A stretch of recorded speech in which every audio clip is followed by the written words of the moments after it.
Here's your WNEM TV5 news update.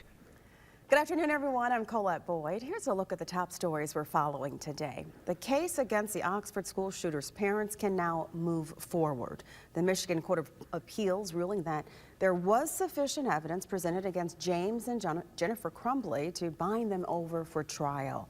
The defendants have been charged with 4 counts of involuntary manslaughter in relation to the Oxford High School shooting back in November of 2021.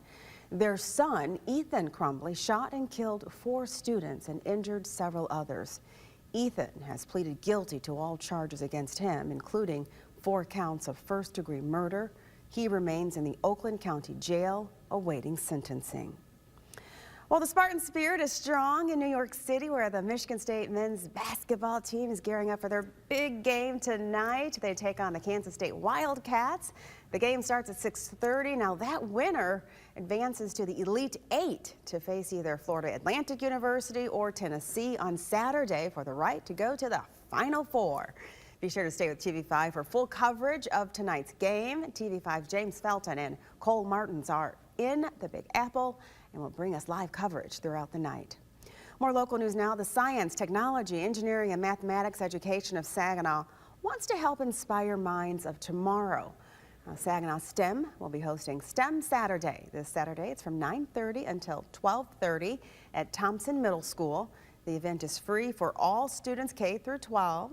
Students will receive a free kit and be able to design, build, and test their own machines.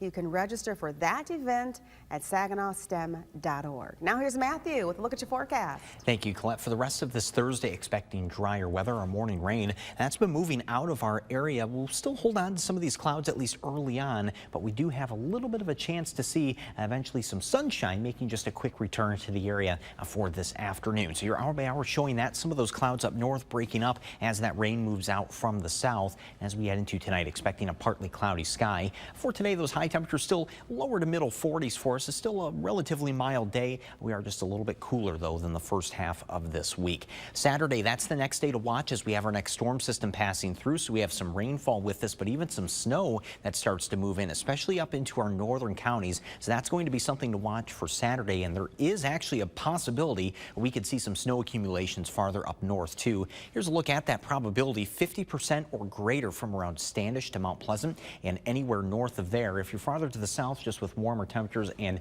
more rain, not expecting accumulating snow there. Those who do see that snow actually sticking to the ground up north expect it to be a wet, heavy, and slushy snow. 7-day forecast does hold on to the 40s, though, for the rest of the week into the weekend and even early next week, too. And after that system on Saturday, we're looking at relatively quieter conditions all the way into the middle of next week. Remember to tune into WNEM TV5 on air and online 24/7 for the latest news, weather, and information.